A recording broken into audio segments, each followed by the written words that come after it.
Good morning, guys. We are out on our Indian Scout Rogue this morning, and we're going to be taking this out on the road, doing some highway stuff, and show you guys how good of a motorcycle this thing is. I've had this thing for about 3 weeks. You can see I've only put 54 miles on it, but this thing is just amazing. So hopefully from the camera footage and stuff like that, you can kind of get a good idea of how this thing operates and everything. So I know when I was looking to purchase this thing, I watched a ton of YouTube videos on this bike, and I'll tell you, I got a pretty good sense of what kind of bike I was going to get just by watching those videos.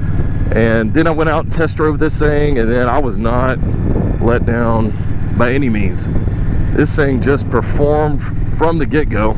If you're looking at the Indian Scout Rogue or the Bobber, they have two different versions that have two different engine packages, and then they have different trims in between that. So we're not going to get into the different trims, but they do have the 60, which has a smaller engine, which still has, I think, 78 horsepower, which is more than, you know, the Bolt has. It's more than the Sportster has. So honestly, you couldn't go wrong with that bike either. This is the full-size Rogue that has the 100 horsepower motor in it, and this thing is awesome. Honestly, I thought about the 60.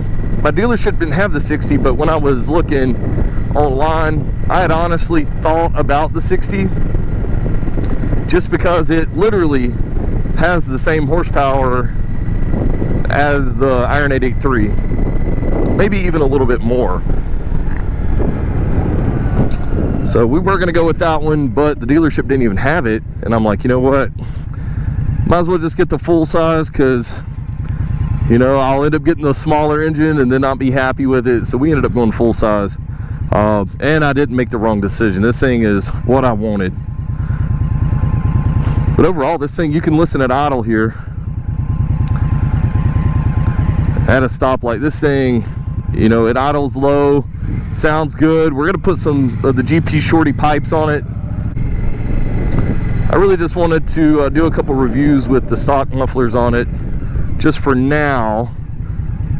That way we can show you guys what it sounds like and stuff. But yeah, we're gonna be throwing those GP Shorties on it, and it's gonna sound amazing. I've heard them online, they just sound great. So I don't think we're gonna be let down with that.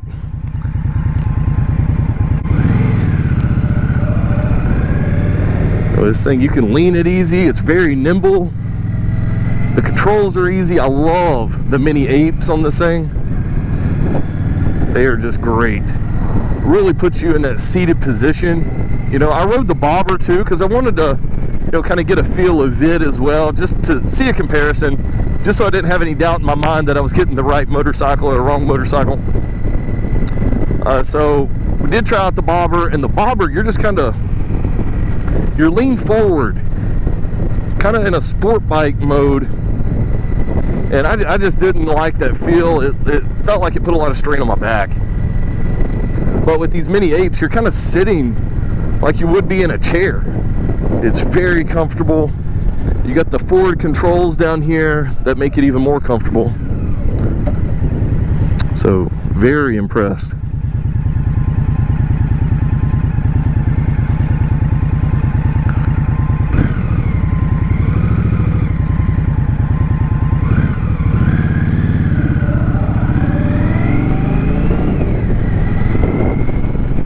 Yeah, this thing has tons of power, plenty of power. 100 horses on a bike this small. I mean, granted, it's about the same size as a Sportster.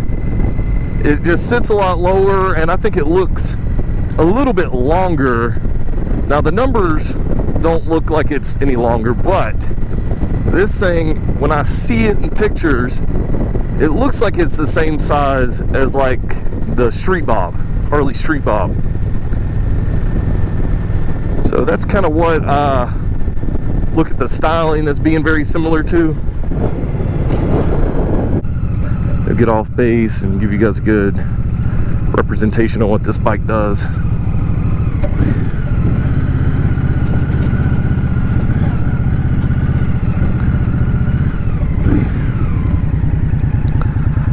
So yeah, I really like the throttle on this thing. It's got the electronic throttle. It's not cable actuated. So there is, I would say, a little bit of delay, but it's not much. Honestly, I was expecting it to be worse, but I really like that. The clutch is nice on this thing.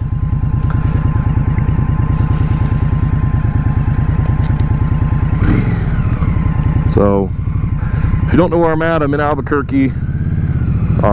So we're going to be taking it nice and easy this morning. We're not going to be going on any crazy roads. We're going to be trying to stay off of really dangerous roads, I would say.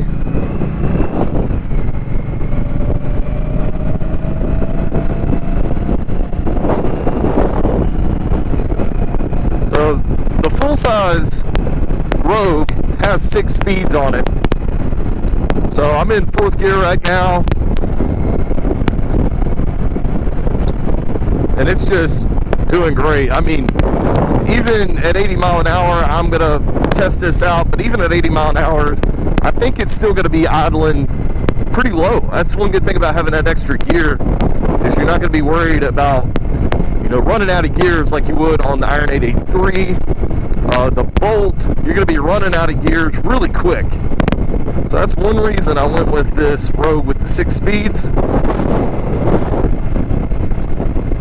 It just made sense to me. I didn't want to be out on the interstate and this thing be winding like crazy and be like, oh man, I wish I would have got that full-size Rogue. And this thing corners excellent. I mean, you can just pitch this thing into a corner and it just goes. I mean, very nimble filling. Now with the Iron 883 or the Sportsters in general, I didn't feel that way.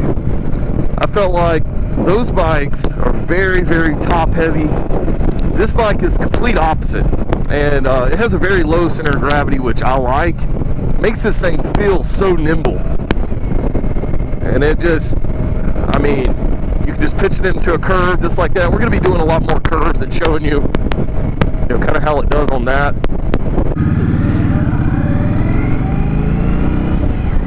The friction zone is really nice on this bike. It's kind of right at the end of the clutch, range of motion there. And it makes it really easy to take off and stuff.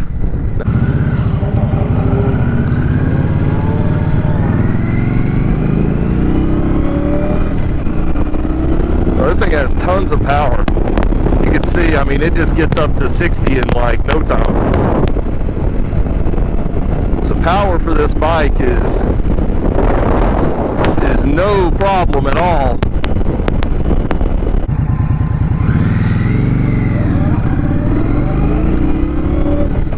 This is like half throttle.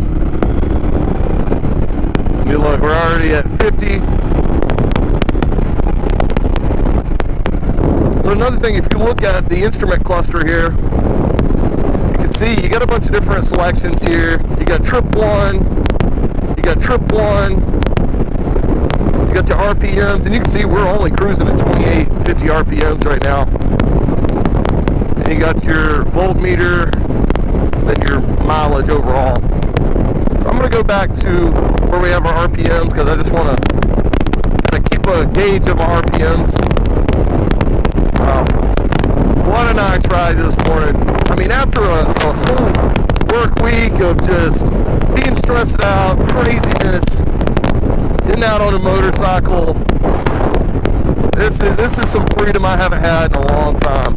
I mean, if you've watched the channel, you know, moved to Albuquerque and we can't really fish and stuff as easily as we used to. And I used to fish every freaking day. I'm talking every day.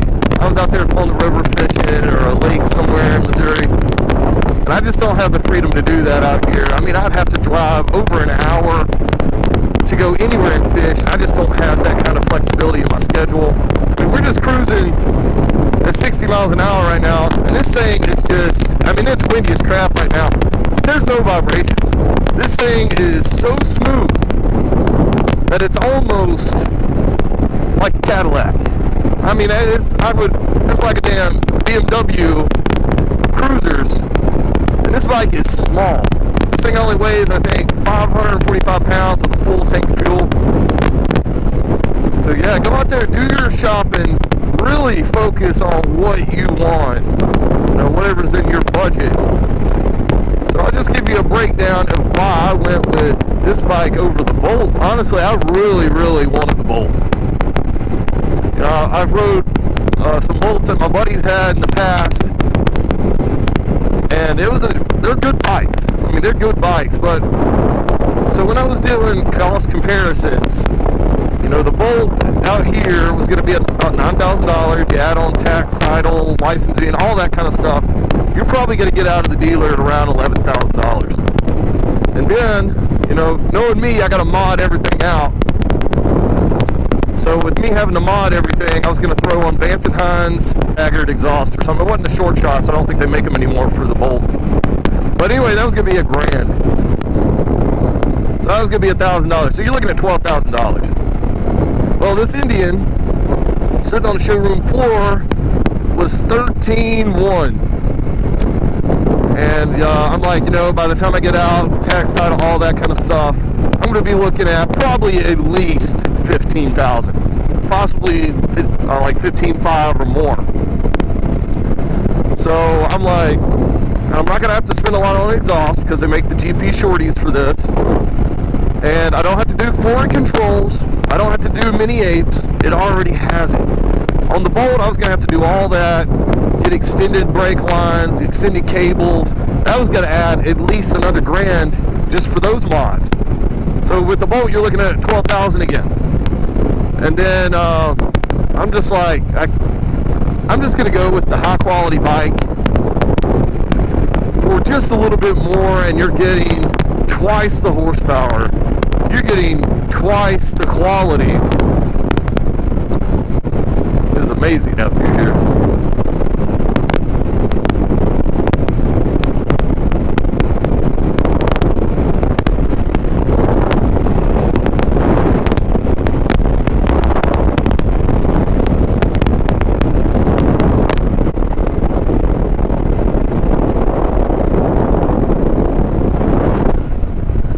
Behind me.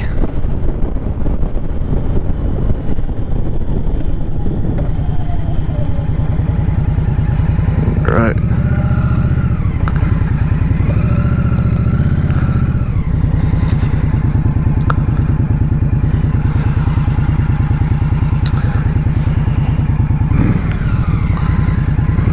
All right. My legs are a little cold.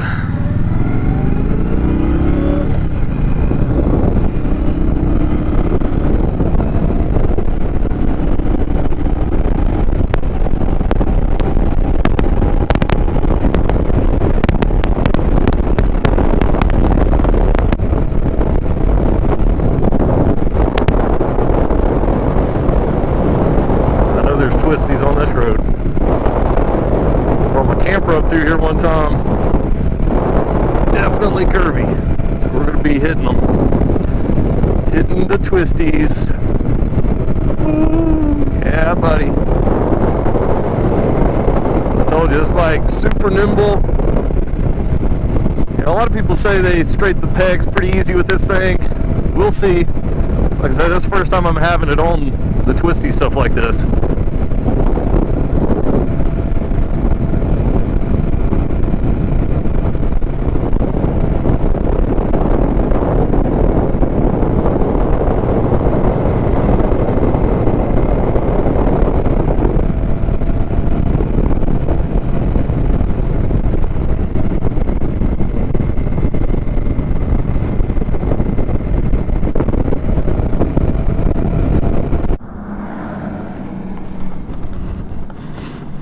Man, I'm loving these gloves. Super comfortable.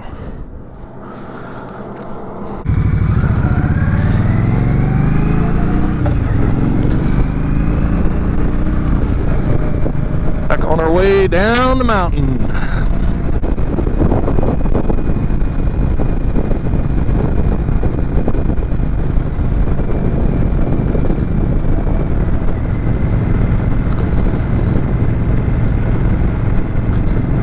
haven't had any scraping yet. Good thing about these foot pegs is they have a little indicator on them for when you scrape.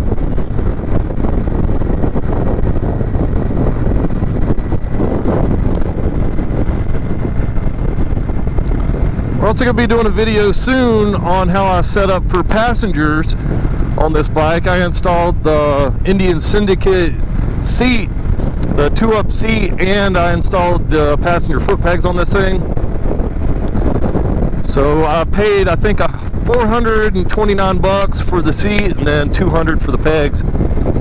So it is going to cost a little over $600 if you want to do 2-up riding on this Indian Scout. I guess they used to come with 2-up seats on them, but I guess they looked at that as being a very big profit area if somebody wanted to buy a 2-up setup. So yeah, they ended up just putting a solo seat on these things, which, you know, for the most part, people are just going to be riding it solo, I would say. But, you know, for like me, my wife wants to go ride every now and then, or maybe I want to take my daughter out on a ride, I can do that pretty easy. And which we've been doing on this thing. I'm gonna do some test videos so I can show you what it's like having a passenger on the back. And honestly, with a smaller bike like this, it does kind of feel a little weird when you come to a stop. But other than the stop, it feels really balanced. And it's weird, it's like the weight's on the back and it doesn't feel exactly right. But I have adjusted these shocks and everything in the rear for a passenger, which, yeah, you can't really tell a difference when you're riding solo like this. But with a passenger, I can tell a big difference. It doesn't squat as much anymore, and it's perfectly balanced out. And I did think about buying the piggyback reservoir shocks for this bike, which Indian sells as well. We may do that in the future, but they're like $800 or $900. Do I really want to pay that when these do just fine? And honestly, going on this trip, I don't think I need them, honestly. And I was contemplating, but this has been smooth. I can't complain. This thing just does the curves amazing.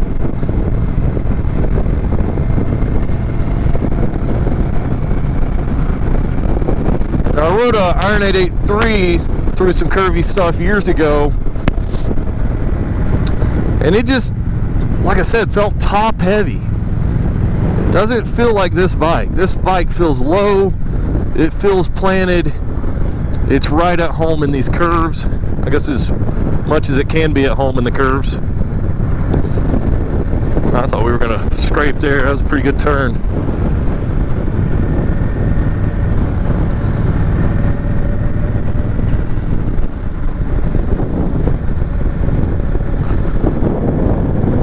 Trying to stay middle or outside with these crazy drivers out here. I don't want to be leaning too far in.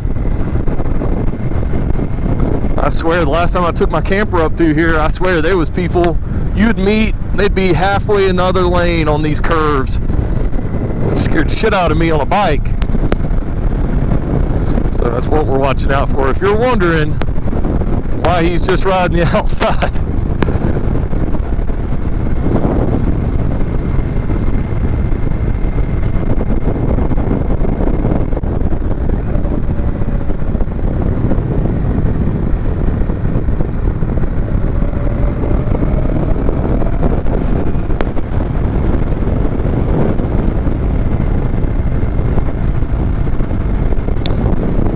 This is pretty easy. I'm used to riding dirt bikes around 65, 70 mile an hour on dirt roads. You know, fishtailing around and stuff. This right here seems pretty planted, considering that.